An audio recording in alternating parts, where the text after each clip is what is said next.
Cinema जगत के इस सुनहरे चकाचौंध के पीछे कई ऐसी खौफनाक, दर्दनाक और हैरान कर देने वाली कहानियां दफन होती हैं जिन्हें सुनकर किसी भी आम इंसान का दिमाग चकरा जाएगा। माया नगरी की इस रंगीन और मायावी दुनिया में रोज नए रिश्ते बनते हैं और रोज पुराने आशियाने बिखर जाते हैं। लेकिन 90 के दशक में एक ऐसी बॉलीवुड एक्ट्रेस ने बड़े पर्दे पर कदम रखा जिसकी पूरी जिंदगी सिर्फ और सिर्फ सनसनीखेज विवादों और बेपरवाह फैसलों से घिरी रही। हम बात कर रहे हैं जाने माने और हमेशा विवादों से घिरे रहने वाले फिल्म मेकर महेश भट्ट की लाडली बेटी पूजा भट्ट की।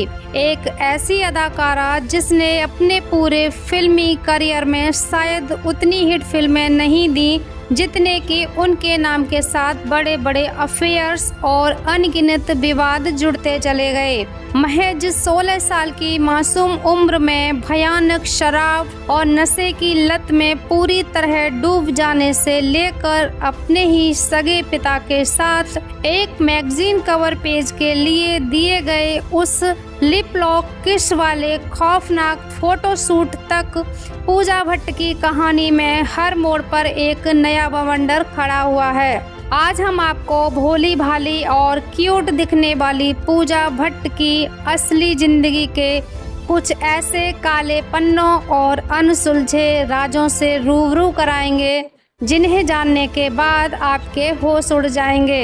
इस विवादित कहानी की गहराई में उतरने के लिए हमें 90 के दशक से भी पीछे उस दौर में जाना होगा जब 14 फरवरी 1972 को महाराष्ट्र की धरती पर पूजा भट्ट का जन्म हुआ था। पूजा भट्ट की मां का नाम किरण भट्ट था जो कि मशहूर डायरेक्टर महेश भट्ट की पहली पत्नी थी। लेकिन महेश भट्ट का स्वभाव हमेशा से ही बहुत ज्यादा अलग और आजाद ख्यालों वाला रहा है, जिसके चलते उनकी वैवाहिक जिंदगी कभी भी शांत नहीं रह सकी। उस दौर की बेहद खूबसूरत और चर्चित एक्ट्रेस परवीन बावी के प्यार में महेश भट्ट इस कदर दीवाने हो चुके थे कि उन्होंने अपनी पहली पत्नी किरण और नन्ही पूजा भट्ट को पूरी तरह से उनके हाल पर अकेला छोड़ दिया था। महेश भट्ट और परवीन बावी का यह लव अफेयर कई सालों तक माया नगरी के गलियारों में आग की तरह फैलता रहा और जब महेश भट्ट का दिल भर गया तो उन्होंने परवीन बावी को भी अपनी जिंदगी से बाहर फेंक दिया था। पिता की इन तमाम घटिया हरकतों और अपनी मां के आंसुओं को पूजा ने बहुत करीब से देखा था,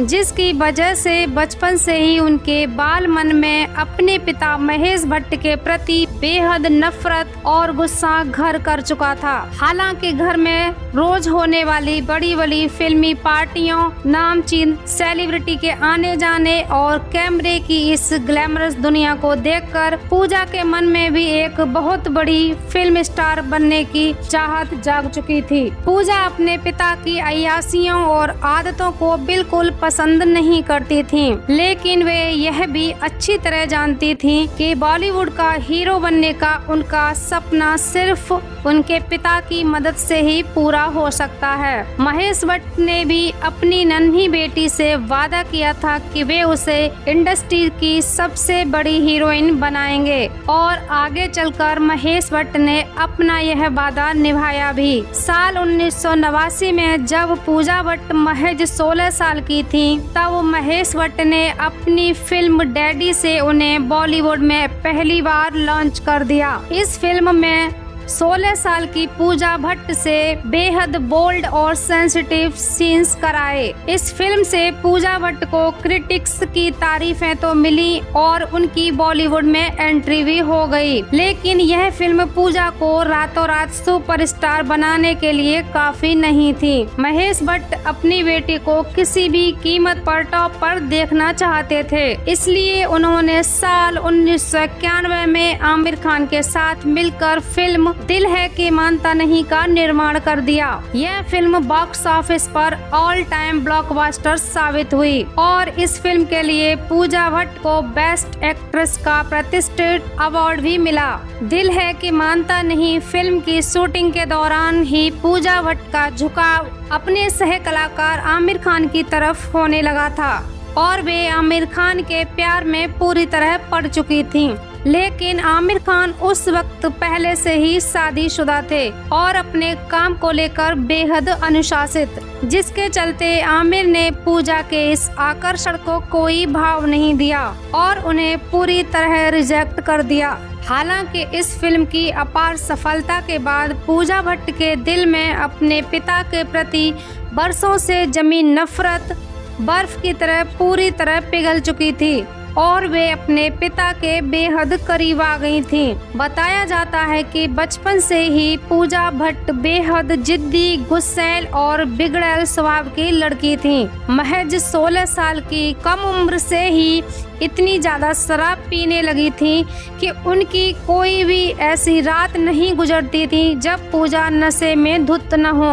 उन्हें अपने करियर या किसी के डर की कोई परवाह नहीं थी, क्योंकि वे जानती थीं कि उनके पिता बॉलीवुड के इतने बड़े डायरेक्टर हैं कि उन्हें फिल्मों की कभी कोई कमी नहीं होने वाली है। शूटिंग के सेट पर मनमर्जी से आना जाना, किसी भी एक्टर को अपनी फिल्म से अचानक बाहर निकलवा देना और बेहद बदतमीजी से पेश आना पूजा भट्ट की रोज की आदत बन चुकी थी, जिसे सहन करना बाकी लोगों की मजबूरी बन गया था। साल 1991 में ही महेश भट्ट के निर्देशन में बनी पूजा भट्ट की एक और बड़ी फिल्म आई जिसका नाम था सड़क। इस फिल्म में मुख्य हीरो के तौर पर संजय दत्त नजर आए थे और इसके गाने व कहानी इतनी शानदार थी कि यह फिल्म भी बॉक्स ऑफिस पर सुपरहिट साबित हुई। इस फिल्म की शूटिंग के दौरान ही पूजा भट्ट और संजय दत्त के बीच नजदीकियां बढ़ी और दोनों का अफेयर शुरू हो गया।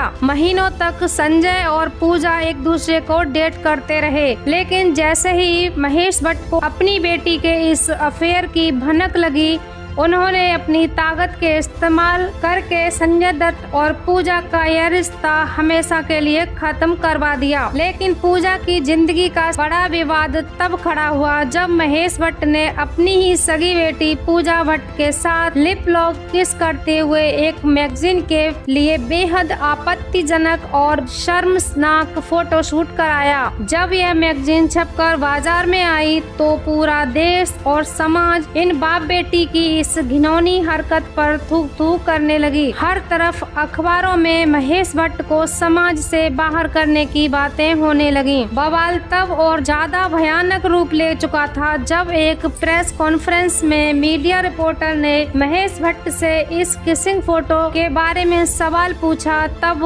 महेश भट्ट ने बिना किसी पछतावे के बेहद बेशर्मी से जवाब देते हुए कहा कि मैंने अपनी बेटी को किस किया है तो इसमें बुराई क्या है, वह बहुत खूबसूरत है और अगर वह मेरी बेटी न होती तो मैं उससे शादी भी कर लेता। महेश भट्ट के इस घटिया बयान ने पूरे देश के गुस्से को भड़का दिया और लोगों ने उन्हें समाज का सबसे गंदा बाप करार दिया। लेकिन हैरानी की बात यह थी कि जनता से इतनी गालियां और जलालत झेलने के बाद भी इन बाप बेटी की सेहत पर रत्ती भर भी फर्क नहीं पड़ा। जब पूजा भट्ट से इस बारे में पूछा गया तो उन्होंने भी अपने पिता की तरह बेशर्मी दिखाते हुए कहा कि मेरे पिता ने मुझे किस किया है, यह हमारा पर्सनल मैटर है, इसमें किसी तीसरे को बोलने का कोई हक नहीं। इस बयान से पूरी दुनिया को समझ आ गया कि पूजा भट्ट के अंदर भी महेश भट्ट का ही खून दौड़ रहा है।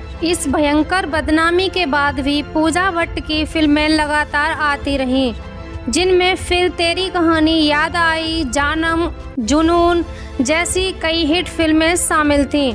इन सभी फिल्मों में पूजा के हीरो राहुल रॉय थे।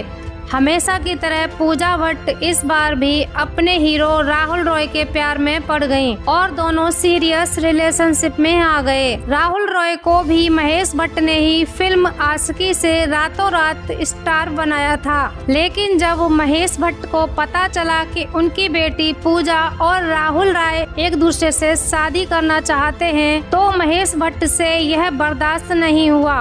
महेश भट्ट ने पूजा पर कई पाबंदियां लगा दी, जिससे पूजा डिप्रेशन में चली गई और रात दिन शराब में डूब गई। दूसरी तरफ महेश भट्ट हाथ धोकर राहुल रॉय के पीछे पड़ गए और अपनी फिल्मी पावर का इस्तेमाल करके उन्होंने राहुल रॉय को इंडस्ट्री से ही बैन करवा दिया। जिस राहुल को महेश ने स्टार बनाया था उसी राहुल को उन्होंने पूरी तरह बर्बाद और कंगाल कर दिया। जब राहुल रॉय पूरी तरह फ्लॉप हो गए तो पूजा भट्ट ने भी अपनी पुरानी आदत के मुताबिक उन्हें छोड़कर आगे बढ़ना बेहतर समझा। राहुल रॉय के बाद पूजा भट्ट की अगली फिल्में मिथुन चक्रवर्ती के साथ आईं, जिनमें तड़ी पार, नाराज और गुनहगार शामिल थीं। हर बार की तरह इस बार भी पूजा भट्ट मिथुन चक्रवर्ती के प्यार में पड़ गईं और मिथुन भी पूजा की खूबसूरती पर लट्टू हो गए।